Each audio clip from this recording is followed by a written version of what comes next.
नमस्कार दोस्तों, मैं अर्जुन आपका स्वागत करता हूँ स्टे बाय अर्जुन के यूट्यूब चैनल में। तो दोस्तों आज की हमारी क्लास है सिंधु घाटी सभ्यता के बारे में। जो है दोस्तों आज की हमारी दूसरी क्लास है। तो दोस्तों वीडियो को अंत तक जरूर देखना ताकि सभी क्वेश्चन जो है आपको आसानी से याद हो जाए। साथ ही दोस्तों अगर आप हमारे चैनल पर पहली बार आएँ तो हमारे चैनल को भी सब्सक्राइब कर लीजिएगा, साथ ही बेल आइकन को प्रेस कर लीजिएगा ताकि हमारे आने वाले वीडियो का नोटिफिकेशन जो है आप तक पहुँचता रहे। चलिए दोस्तों वीडियो को स्टार्ट करते हैं। सिंधु घाटी सभ्यता के बारे में आज की हमारी दूसरी क्लास है।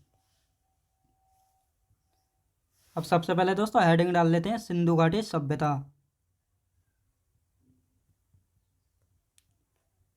सिंधु घाटी सभ्यता की आज की जो है हमारी दूसरी क्लास है। और आज की क्लास में जो है हम इनकी मुख्य फसलें, इनके मुख्य स्थल के बारे में जो है जानेंगे। अब यदि बात करते हैं तो इनकी मुख्य फसलें, यानी दोस्तों सिंधु घाटी सभ्यता के जो लोग थे इनकी मुख्य फसलें कौन कौन सी थी। वैसे तो इनको 9 फसलों का ज्ञान था, लेकिन इनके मुख्य फसलों की यदि बात की जाए तो मुख्य फसलें थी दोस्तों गेहूँ और जौ। ये जो है ये इनकी मुख्य फसलें थी जिनको जो है ये अधिकतर जो है उगाते थे। और यदि इनकी बात की जाए ये सिंधु घाटी सभ्यता के लोग जो है किस प्रकार के वस्त्र यानी कपड़े जो है पहनते थे। यदि इनके वस्त्रों की बात की जाए तो किस प्रकार के वस्त्र पहनते थे। सूती एवं ऊनी वस्त्र जो है पहनते थे। सूती एवं ऊनी वस्त्र जो है पहनते थे सिंधु घाटी सभ्यता के लोग।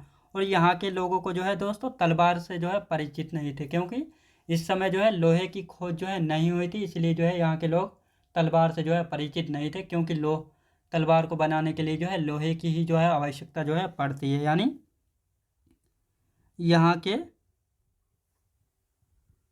लोग तलवार से परिचित नहीं थे। याद रखें दोस्तों, यानी इनकी मुख्य फसलों की बात की जाए तो गेहूं और जौ इनकी मुख्य फसलें थीं।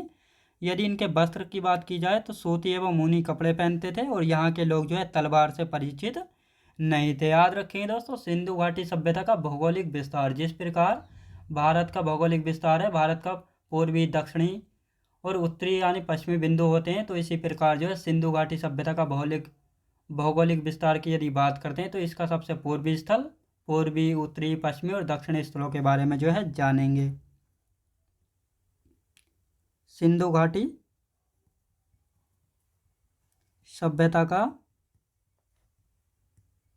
भौगोलिक विस्तार। सिंधु घाटी सभ्यता का भौगोलिक विस्तार की यदि बात की जाए तो इसके भौगोलिक विस्तार के बारे में जानेंगे।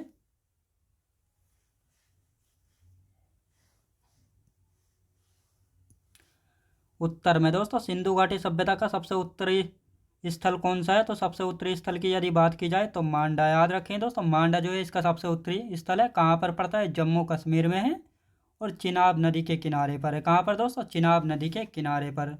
यदि सबसे पूर्वी स्थल की बात की जाए तो आलमगीरपुर है। कौन सा दोस्तों, आलमगीरपुर है। कहाँ पर पड़ता है दोस्तों, ये पड़ता है यूपी के मेरठ में। कहाँ पर, यूपी के मेरठ में पड़ता है, हिंडन नदी के किनारे पर। कहाँ पर दोस्तों, हिंडन नदी के किनारे पर जो है पड़ता है। अब यदि सबसे पश्चिमी की बात की जाए, यानी सिंधु घाटी सभ्यता का सबसे पश्चिमी स्थल कौन सा है, तो सुतकांगे डोर। कौन सा दोस्तों, सुतकांगे डोर कहाँ पर पड़ता है, बलूचिस्तान पाकिस्तान में। कहाँ पर दोस्तों, बलूचिस्तान पाकिस्तान में पड़ता है। कौन सा दोस्तों, सुतकांगे डोर, जो कि सिंधु घाटी सभ्यता का पश्चिमी स्थल है। किस नदी के किनारे पर है, तो इसकी यदि बात की जाए तो दास्क नदी के किनारे पर। कहाँ पर, दास्क नदी के किनारे पर है। और यदि दक्षिणी स्थल की बात की जाए तो दक्षिण में सिंधु घाटी सभ्यता का दक्षिणी स्थल है दोस्तों दैमाबाद। कौन सा है, दैमाबाद। ये कहाँ पर पड़ता है, ये पड़ता है महाराष्ट्र के अहमदनगर में। कहाँ पर दोस्तों, अहमदनगर महाराष्ट्र में जो है पड़ता है। कौन सा, तो अहमदनगर महाराष्ट्र में पड़ता है दैमाबाद। किस नदी के किनारे पर है, परबरा नदी के। याद रखेंगे दोस्तों, परबरा नदी के किनारे पर पड़ता है दैमाबाद। याद रखेंगे दोस्तों, ये था सिंधु घाटी सभ्यता का भौगोलिक विस्तार। याद रखें दोस्तों, उत्तर में मांडा है, जम्मू कश्मीर में पड़ता है, चिनाब नदी के किनारे। पूरब में आलमगीरपुर है, यूपी के मेरठ में, हिंडन नदी के किनारे।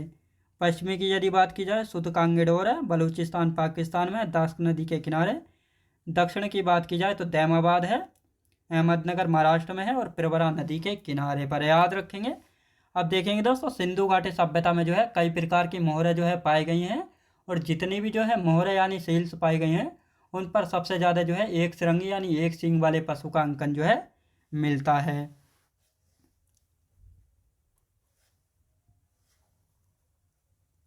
मोहरों पर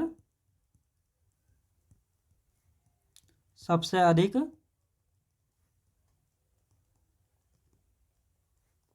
एक श्रृंगी, एक श्रृंगी से मतलब होता है दोस्तों एक सींग वाला एक श्रृंगी पशु का अंकन मिलता है। यानी जो सिंधु घाटी सभ्यता में बहुत सारी मोहरें मिली हैं, उन पर जो है सबसे अधिक जो है एक श्रृंगी पशु का जो है अंकन मिलता है। और जो ये मोहरें होती हैं, ये किस चीज़ की बनी हुई होती थी? तो ये जो है सेल खड़ी, याद रखें दोस्तों, सेल खड़ी की बनी हुई होती थी मोहरें।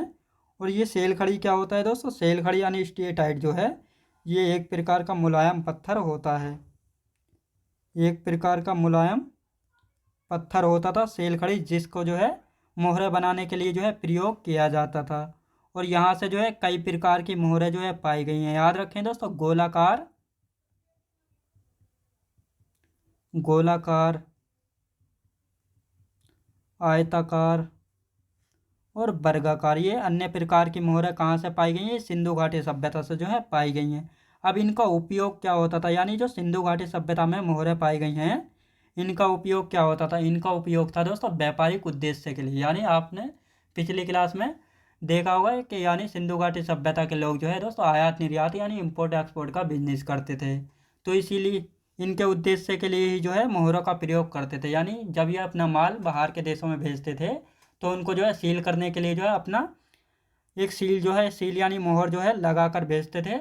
अगर सील सुरक्षित मिलती थी तो इसका मतलब हमारा माल जो है सेफ था, और यदि सील टूटी मिलती थी तो इसका मतलब जो है माल से छेड़छाड़ जो है की गई है।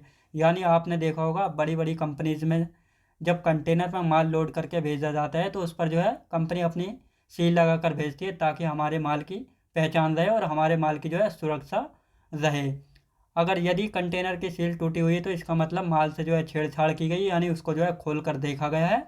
और यदि माल सील टूटी हुई नहीं है तो इसका मतलब हमारा माल जो है सेफली पहुंच चुका है।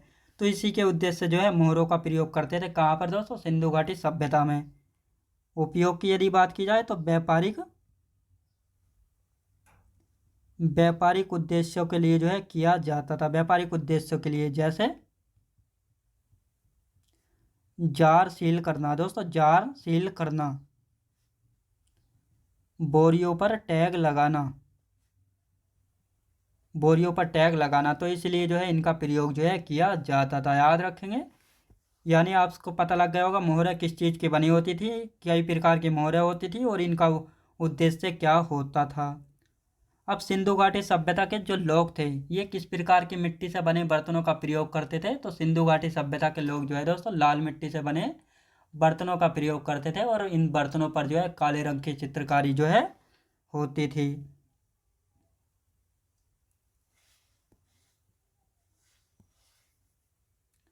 लाल मिट्टी से, लाल मिट्टी से बने बर्तनों का प्रयोग जो है करते थे। और इन बर्तनों पर जो है दोस्तों काले रंग की चित्रकारी होती थी, काले रंग की चित्रकारी जो होती थी। याद रखें दोस्तों, यानी जो लाल मिट्टी से बने बर्तन होते थे सिंधु घाटी सभ्यता में, इन पर जो है काले रंग की जो है चित्रकारी जो है होती थी। और यहाँ पर जो है आग में पकी मिट्टी को जो है टेराकोटा कहा जाता था। आग में पकी मिट्टी को जो है टेराकोटा जो है कहा गया है। याद रखें दोस्तों, यहाँ से क्वेश्चन बना है, टेराकोटा जो है कहा गया। यानी जो सिंधु घाटी सभ्यता में आग में पकी हुई मिट्टी होती थी, उसको किस नाम से जाना जाता था? टेराकोटा के नाम से जो है जाना जाता था। याद रखें दोस्तों, किस नाम से? टेराकोटा के नाम से जो है जाना जाता था। अब बात आती है दोस्तों, सिंधु घाटी सभ्यता के लोग यातायात और परिवहन के लिए जो है, यातायात या परिवहन या ट्रांसपोर्ट के लिए जो है किसका प्रयोग करते थे? जिस प्रकार दोस्तों आपने आज के समय में देखा होगा माल को पहुंचाने के लिए या कहीं भी एक स्थान से दूसरे स्थान पर जाने के लिए जो है ट्रांसपोर्ट का प्रयोग जो है किया जाता था। तो सिंधु घाटी सभ्यता के समय जो है या यातायात परिवहन के लिए जो है तो लोग जो है 2 और 4 पहियों वाली बैलगाड़ियों का उपयोग जो है करते थे। 2 और 4 पहियों वाली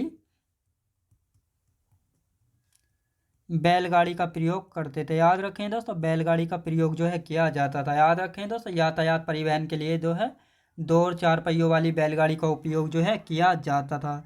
सिंधु घाटी सभ्यता में दोस्तों शासन प्रशासन किसके हाथों में रहता था? जिस प्रकार आज हमारे देश को सरकार चलाती है, तो उसी प्रकार को जो है उसी प्रकार सिंधु घाटी सभ्यता को जो है उस समय कौन चलाता था?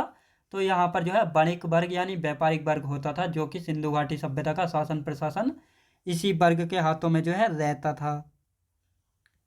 शासन प्रशासन की यदि बात की जाए,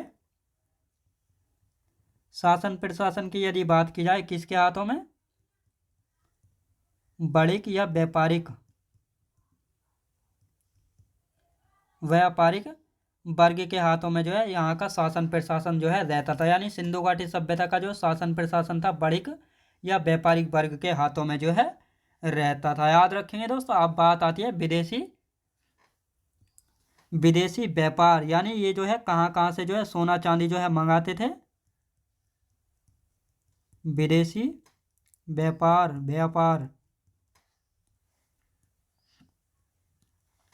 विदेशी व्यापार की यदि बात की जाए तो तांबा कहाँ से मंगाते थे? दोस्तों यहाँ के लोग जो है तांबा कहाँ कहाँ से मंगाते थे? तो खेतड़ी, जो कि राजस्थान में पड़ता है। खेतड़ी कहाँ पर पड़ता है दोस्तों? खेतड़ी जो है पड़ता है राजस्थान में। खेतड़ी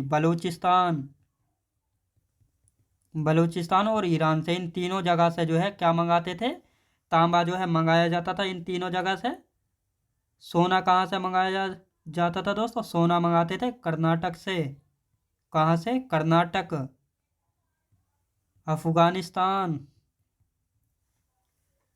अफगानिस्तान और ईरान, इन तीनों जगह से जो है क्या मंगाया जाता था? इन तीनों जगह से मंगाया जाता था सोना। और यदि चांदी की बात की जाए तो चांदी कहाँ से मंगाया जाता था? चांदी कहाँ से मंगाते थे दोस्तों? अफगानिस्तान से। कहाँ से? अफगानिस्तान से जो है चांदी मंगाया जाता था और ईरान से। इन दोनों जगह से जो है क्या मंगाया जाता था? इन दोनों जगह से जो है चांदी जो है मंगाया जाता था। और यदि टिन की बात की जाए, टिन कहाँ से मंगाया जाता था? तो टिन भी जो है अफगानिस्तान से। कहाँ से? टिन भी जो है अफगानिस्तान से मंगाया जाता था। कहाँ से दोस्तों? टिन मंगाया जाता था अफगानिस्तान और ईरान से।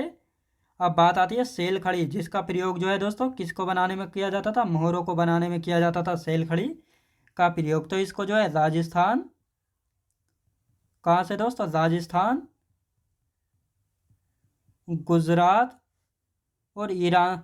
गुजरात और अफगानिस्तान से जो है मंगाया जाता था। याद रखें दोस्तों, सेल खड़ी को जो है राजस्थान, गुजरात और अफगानिस्तान, यानी इन तीनों जगह से जो है क्या मंगाया जाता था? सेल खड़ी को मंगाया जाता था, जिसका प्रयोग जो है मोहरें बनाने के लिए जो है किया जाता था।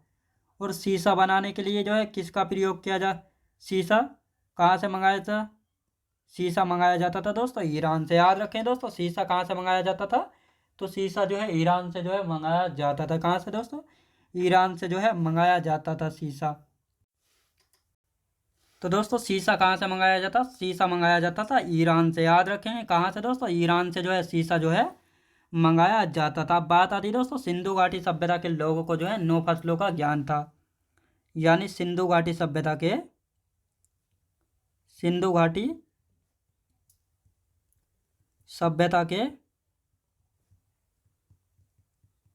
लोगों को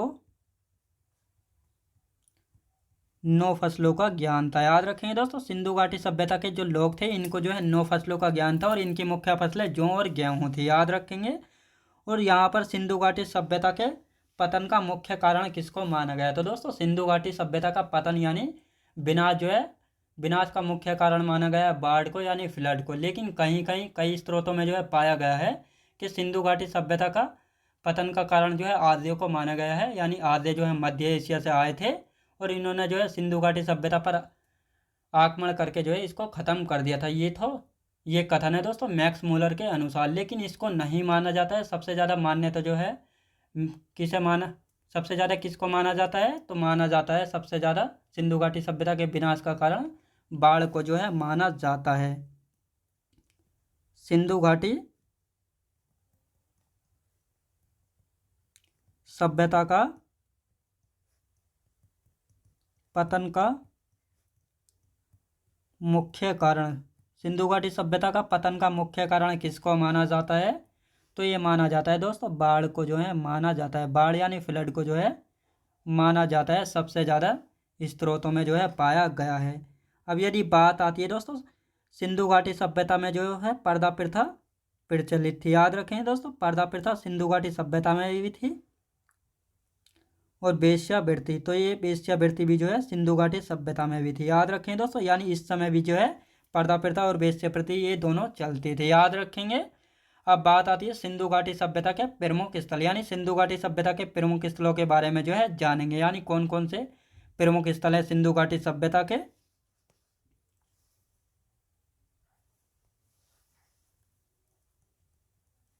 सिंधु घाटी सभ्यता के प्रमुख स्थल, सिंधु घाटी सभ्यता के प्रमुख स्थल, तो दोस्तों कौन कौन से हैं सिंधु घाटी सभ्यता के प्रमुख स्थल, इन सभी के बारे में जो है जानेंगे।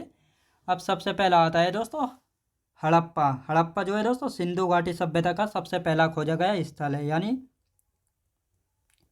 हड़प्पा।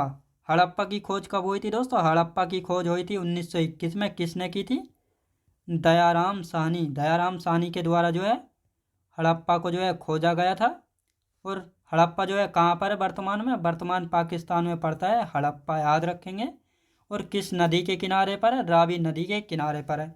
हड़प्पा को 1921 में खोजा गया था दयाराम साहनी के द्वारा, पाकिस्तान में पड़ता है रावी नदी के किनारे पर। कहाँ पर दोस्तों, रावी नदी के किनारे पर पड़ता है हड़प्पा, याद रखेंगे। अब दूसरे नंबर की यदि बात की जाए तो दूसरे नंबर पर आता है मोहनजोदड़ो, याद रखेंगे मोहनजोदड़ो। दोस्तों मोहनजोदड़ो को जो है कब खोजा गया था, 1922 में खोजा गया था। किसके द्वारा, राखलदास बनर्जी के द्वारा जो है खोजा गया था। राखलदास बनर्जी के द्वारा जो है इसको खोजा गया था। कहाँ पर है, पाकिस्तान में पड़ता है मोहनजोदड़ो। किस नदी के किनारे पर है, सिंधु नदी के किनारे पर। कहाँ पर दोस्तों, सिंधु नदी के किनारे पर। यानी मोहनजोदड़ो को 1922 में खोजा गया था राखलदास बनर्जी के द्वारा, पाकिस्तान में पड़ता है सिंधु नदी के किनारे पर। कहाँ पर दोस्तों, सिंधु नदी के किनारे पर जो है पड़ता है मोहनजोदड़ो, याद रखेंगे। अब आते हैं दोस्तों नंबर 3 पर आते हैं सुतकांगे डोर। दोस्तों सुतकांगे डोर जो है दोस्तों सिंधु घाटी सभ्यता का सबसे पश्चिमी स्थल है, याद रखेंगे सुतकांगे डोर। इसको कब खोजा गया था, इसको खोजा गया था 1927 में। किसके द्वारा, R.L. अस्टाइन के द्वारा जो है खोजा गया था। R.L. अस्टाइन के द्वारा जो है इसको खोजा गया था, याद रखें दोस्तों R.L. अस्टाइन के द्वारा इसको खोजा गया था। कहाँ पर है दोस्तों, ये बलूचिस्तान पाकिस्तान में पड़ता है। कहाँ पर, बलूचिस्तान पाकिस्तान में पड़ता है। कौन सा दोस्तों, सुतकांगे डोर। और दास्क नदी के किनारे पर है। कहाँ पर दोस्तों, दास्क नदी के किनारे पर। यानी सुतकांगे डोर 1927 में खोजा गया था R.L. अस्टाइन के द्वारा, बलूचिस्तान पाकिस्तान में पड़ता है दास्क नदी के किनारे पर, याद रखेंगे। कहाँ पर, दास्क नदी के किनारे पर पड़ता है, याद रखेंगे दोस्तों। अब आप नंबर 4 पर आता है चनहूदड़ो, याद रखें दोस्तों चनहूदड़ो कहाँ पर पड़ता है और इसको कब खोजा गया था। यदि चनहूदड़ो की बात की जाए तो 1931 में जो इसको खोजा गया था। किसने खोजा था, N.G. मजूमदार के द्वारा जो है इसको खोजा गया था। N.G. मजूमदार के द्वारा जो इसको खोजा गया था। N.G. मजूमदार के द्वारा इसको खोजा गया था। कहाँ पर है, पाकिस्तान में। कहाँ पर दोस्तों, पाकिस्तान में पड़ता है चनहूदड़ो। किस नदी के किनारे पर है, सिंधु नदी के किनारे पर। चनहूदड़ो को 1931 में खोजा गया था N.G. मजूमदार के द्वारा, पाकिस्तान में पड़ता है और सिंधु नदी के किनारे पर। कहाँ पर दोस्तों, सिंधु नदी के किनारे पर जो है पड़ता है, याद रखेंगे। अब नंबर 5 की यदि बात की जाए तो आता है नंबर 5 पर कोट दीजी। कौन सा आता है, कोट दीजी। कोट दीजी को कब खोजा गया था, 35 में जो है कोटदीजी को खोजा गया था, किसके द्वारा? घुर्रे के द्वारा जो है खोजा गया था। याद रखेंगे। कहाँ पर पड़ता है? पाकिस्तान में। याद रखेंगे दोस्तों, कहाँ पर? पाकिस्तान में पड़ता है। और सिंधु नदी के किनारे पर, कहाँ पर? सिंधु नदी के किनारे पर जो है पड़ता है कोटदीजी। कोटदीजी 1935 में खोजा गया था घुर्रे के द्वारा, पाकिस्तान में पड़ता है सिंधु नदी के किनारे पर। कहाँ पर दोस्तों? सिंधु नदी के किनारे पर जो है पड़ता है। अब आते हैं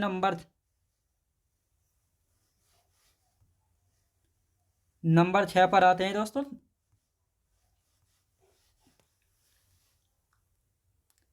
नंबर 6 पर क्या आता है? नंबर 6 पर आता है रोपड़। याद रखें दोस्तों, नंबर 6 पर आता है रोपड़। यदि रोपड़ की बात की जाए तो रोपड़ को जो है कब खोजा गया था? 1953 में जो है खोजा गया था।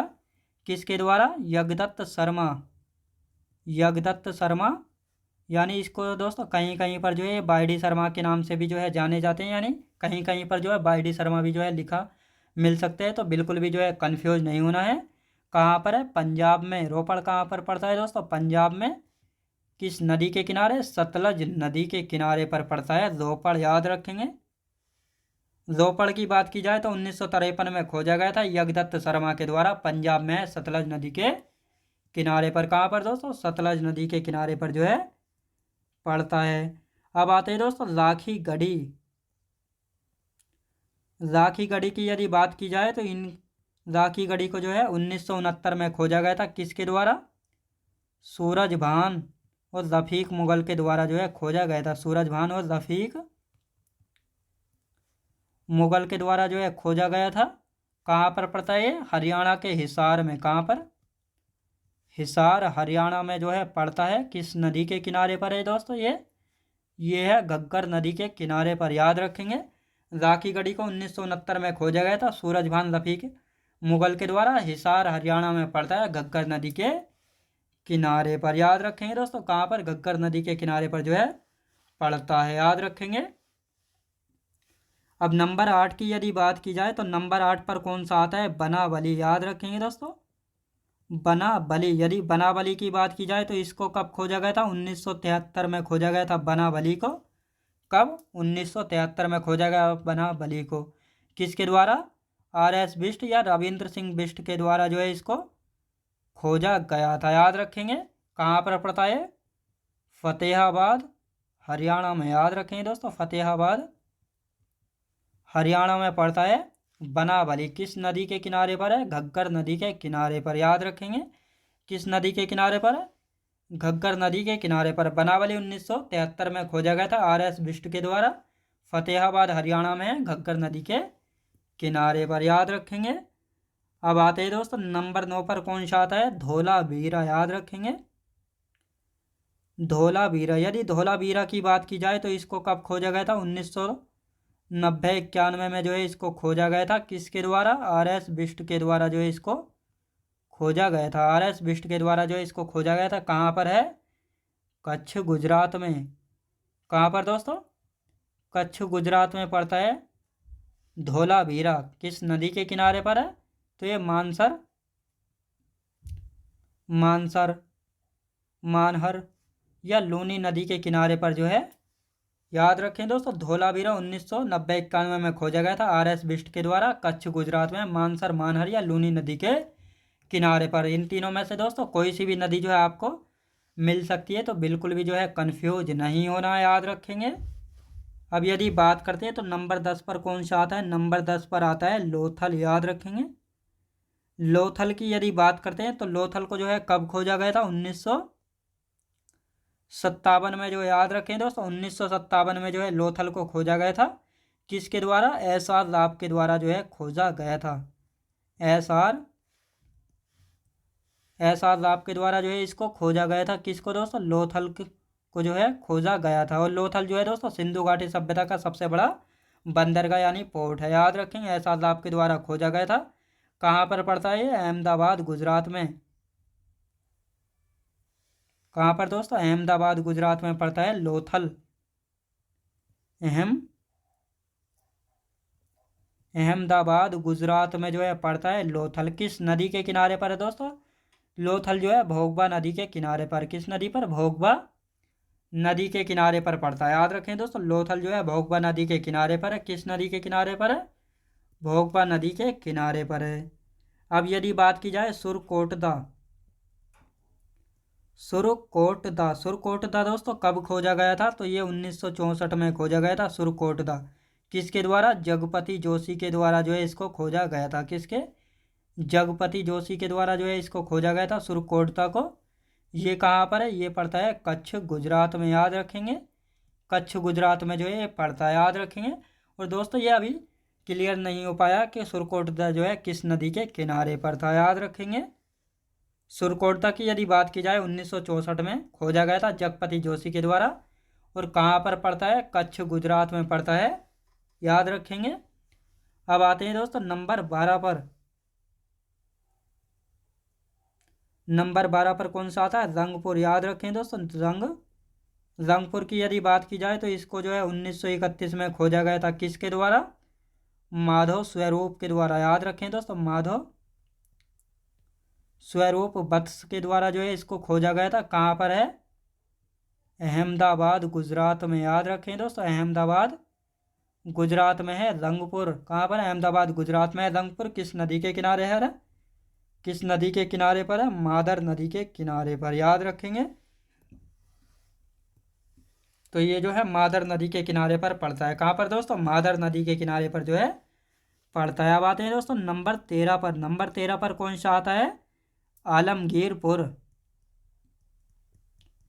आलमगीरपुर की बात की जाए तो दोस्तों आलमगीरपुर जो है सिंधु घाटी सभ्यता का सबसे पूर्वी स्थल है। 1958 में जो है इसको खोजा गया था। कब दोस्तों? 1958 में इसको खोजा गया था यज्ञदत्त शर्मा के द्वारा। किसके द्वारा? यज्ञदत्त शर्मा के द्वारा इसको खोजा गया था। कहाँ पर है दोस्तों? मेरठ में। याद रखें दोस्तों, मेरठ यूपी में पड़ता है। कौन सा दोस्तों? आलमगीरपुर, हिंडन नदी के किनारे पर। कहाँ पर दोस्तों? हिंडन नदी के किनारे पर जो है पड़ता है आलमगीरपुर। अब आता है दोस्तों कालीबंगा। यदि कालीबंगा की बात की जाए तो कालीबंगा जो है, कालीबंगा कालीबंगा को दोस्तों कब खोजा गया था? तो 1951-53 में जो है इसको खोजा गया था। याद रखेंगे, 1951-53 में इसको खोजा गया था। किसके द्वारा? अमलानंद घोष के द्वारा जो है इसको खोजा गया था। अमलानंद घोष के द्वारा जो है इसको खोजा गया था। कहाँ पर है दोस्तों? कालीबंगा की यदि बात की जाए हनुमानगढ़ जिले राजस्थान में। याद रखेंगे दोस्तों, हनुमानगढ़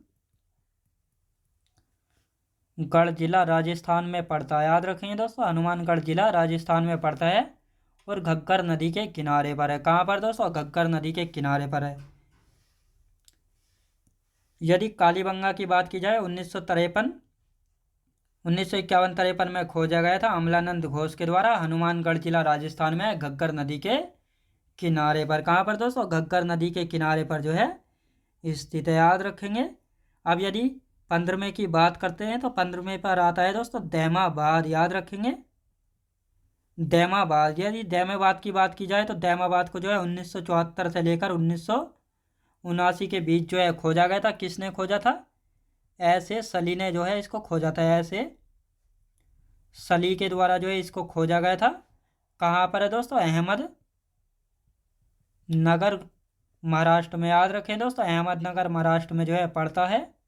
किस नदी के किनारे पर है? प्रवरा नदी के किनारे पर है।